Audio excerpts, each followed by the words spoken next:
Allora, i giornaloni, se andate a vedere anche sulla rete, fanno titoli su quanto sta accadendo nella politica nazionale, cosa ha detto recentemente Grillo di Rodotà, insomma tutte cose che francamente fanno venire un po' il latte alle ginocchia, perché poi, a parte queste beghe interne ai partiti, è vero, ne abbiamo parlato anche ieri sera, la questione della legge elettorale che nessuno vuole cambiare perché vogliono restare lì, cioè non c'è altra spiegazione, non vogliono andarsene e allora tengono il porcellum, fanno finta di non volerlo. Però a parte queste cose di cui parliamo quasi tutti i giorni e che interessano alla fine poco alla gente, noi parliamo ogni giovedì sera dei problemi della popolazione, dei veneti, di chi sta soffrendo, di chi cerca di risalire la china, di chi cerca aiuto, di chi non vuole rinunciare a una propria vita che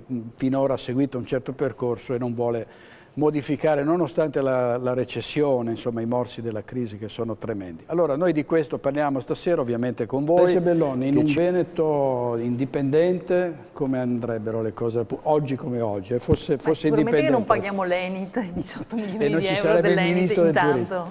turismo. E anche non ci sarebbero tutti quegli scandali legati alla promozione Italia.it, 60 milioni di euro per un sito web che non è mai partito. Cioè, ricordiamo l'Utelli, bellissima cosa sul Please Visit Our Country. E poi il fatto che, essendo agganciati all'Italia, secondo me spesso noi ci scordiamo di valorizzare le qualità della nostra terra. Il nostro entroterra è il giardino di Venezia, molti turisti non lo conoscono e quindi vanno sicuramente a Venezia perché è il centro, perché è una capitale mondiale, bellissima, e ci si dimentica di far scoprire a loro le qualità dell'entroterra, che è proprio questo magnifico giardino su cui i veneziani, e non solo, hanno investito e fatto crescere la cultura, la nostra, e fatto rifiorire le nostre terre. Quindi è un peccato, e proprio il cicloturismo è il modo più bello, più ecocompatibile, migliore perché questi turisti possano spostarci. C'è una cosa anche interessante, diceva giustamente il Presidente, che i turisti arrivano, fanno anche 24 ore di aereo per arrivare qua, quindi all'estero hanno i soldi da poter spendere.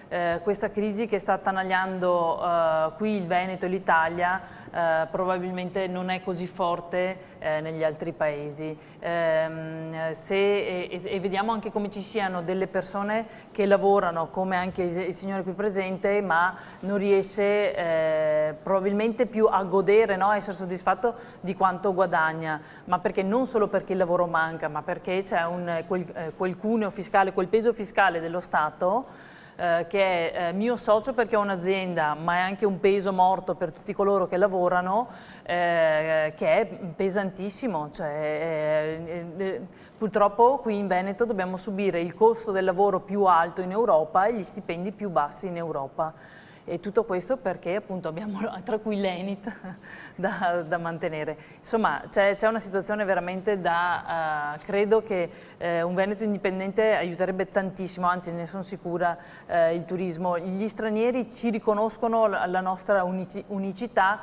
Se andate alla National Gallery a Londra vedrete che fanno questa distinzione tra i Venetian Painters, cioè i pittori veneziani o veneti, e tutti gli altri pittori italiani, cioè all'estero riconoscono la nostra specificità, la nostra storia, quindi diamoci da fare proprio per uscire da questa situazione il più presto possibile. Alessia Belloni, tutto questo avviene mentre uno Stato inadempiente si tiene 190 miliardi di euro che deve alle imprese, però se c'è da chiedere 1.000 euro alla pensionata c'è il pignoramento e tutto il resto, voglio dire, è inaccettabile. E non questo, solo, no? ciò che veniva adesso proposto come soluzione, che può essere una buona soluzione, manca comunque poi sempre alla resa dei conti i soldi per poterlo fare. perché, e qua mi tocca sempre ricordarlo, mancano ogni anno i 20 miliardi di euro che non tornano qua, che sono tasse nostre, quindi ricordiamoci che comunque c'è sempre un Veneto che lavora, paga le tasse, ma dei 70 miliardi che manda giù a Roma, 20 non tornano qui, altri 9 se li tengono a Roma perché dicono che dobbiamo pagare gli interessi su un debito che non abbiamo mai creato, quindi sono quasi 29 miliardi di euro che fanno più di 4.000 euro a cittadino qui ogni anno. Anzi, proprio Chisso l'altro giorno ci diceva che probabilmente già nel 2013 le cifre vanno ritoccate in su, purtroppo, cioè siamo quasi a 5.000 euro a Veneto che non tornano qua ogni anno per ogni Veneto, quindi una famiglia di 4 persone significa 20.000 euro ogni anno che mancano proprio in servizi, in migliore sanità, migliore giustizia, istruzione, strade, ma non solo, cioè significa anche costo del lavoro più basso, significa avere dei contributi sociali più bassi, significa avere pensioni più alte, quindi tutta quella fetta che viene di ricchezza che non torna più su questo nostro territorio. C'è un altro problema che è probabilmente ancora più grave ed è questa classe politica irresponsabile, talmente irresponsabile e nulla facente che ad esempio a chi si allaga la casa non solo non ottiene una risposta, ma nessuno mai risponderà e nessuno mai pagherà se c'è qualcuno che ha sbagliato probabilmente nel dover fare manutenzione a un territorio che non è stata fatta. E di questa irresponsabilità, questa casta politica si mantiene con una legge elettorale che non viene modificata, con un sistema di politici che hanno fatto crescere, no, questa pletora di politici grazie al clientellarismo, il familiarismo, i piaceri, gli amici degli amici, hanno fatto crescere questi politici che veramente conoscendoli da vicino la maggior parte non ha dei veri meriti, delle vere conoscenze per poter guidare, per poter fare delle riforme, come tutti l'hanno detto qui stasera, manca, no, veramente la spinta per poter rinnovare in tantissimi aspetti questo paese che sta morendo e quindi se c'era una forza sana, quella imprenditoriale, sta morendo sotto questo cancro dei partiti politici che vogliono mantenere esattamente questa situazione così com'è per poter perpetrare il loro tutto il loro sistema di finanziamenti e di assistenzialismo. Ma questo non può continuare e vi do un altro dato. Il debito pubblico, gli interessi sul debito, cioè non il debito pubblico italiano, gli interessi sul debito cresce alla velocità di 4.000 euro al secondo. Quindi pagare, già solo pagare, e l'Italia non ce la fa ogni anno a pagare nemmeno gli interessi sul debito. L'Italia è un paese fallito e proprio per questo noi siamo in agonia, non ce la facciamo più, non ce la fanno gli operai, non ce la fa chi lavora, non ce la fa le associazioni, non ce la fa chi fa assistenza tutti i giorni, non ce la fanno gli imprenditori. Dobbiamo liberarci da questo sistema che ci ha tolto l'ossigeno e ci sta facendo morire. C'è il ballottaggio, come sapete, l'8 e il 9 giugno prossimi. A Treviso la situazione è quella di Giovanni Manildo del Partito Democratico, che si dovrà confrontare nuovamente con Giancarlo Gentilini. Prima ho visto un SMS che diceva: ma come può mai allearsi Massimo Zanetti con Gentilini? Ma oggi ho sentito che Alessia Bellon di Indipendenza Veneta si alleerebbe con Manildo, è così? È una voce, è un'ipotesi? Io lo vedrei dall'altra parte, è Manildo che ha bisogno dei nostri voti, quindi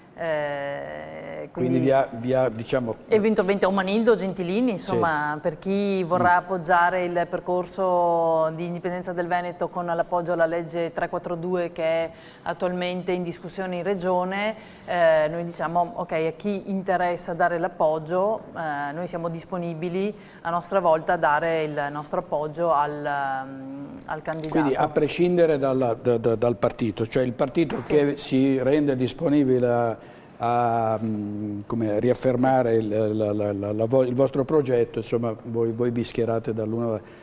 Beh, non è questione di schieramento, infatti io rimarco questa cosa, non è io che mi schiero a fianco del PD o a fianco della Lega, è la Lega o il PD che devono uscire dalle logiche dei loro partiti e quindi da quei binari in cui il loro partito romano lo impone, ma come diceva qua prima, no? A Roma non capiscono la situazione che stiamo vivendo, devono loro essere partecipi, capire la situazione di crisi che stiamo vivendo e dire benissimo, cerchiamo una soluzione differente. Una soluzione può essere quella di sentire i veneti cosa vogliono, quindi diamo la possibilità ai veneti di esprimersi con un referendum. Questa è la 342, che è un progetto di legge democratico, legale, pacifico, quindi e infatti attualmente è appoggiato sia da consigli comunali di sinistra che di destra. Noi diciamo, vogliamo sapere chi tra i due sindaci sarà disponibile ad appoggiare questo progetto di legge. Ecco, così tra i due chi le sembra più propenso?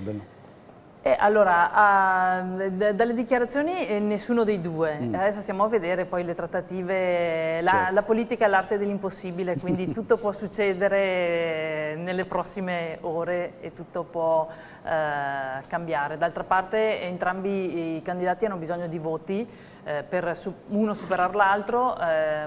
Zanetti, che tanto diceva voleva il cambiamento, in realtà ha ottenuto, mi pare, un vice sindaco e un assessore, quindi ha ottenuto insomma le careghe che voleva. Questo è il cambiamento che tanto aspirava probabilmente. Allora,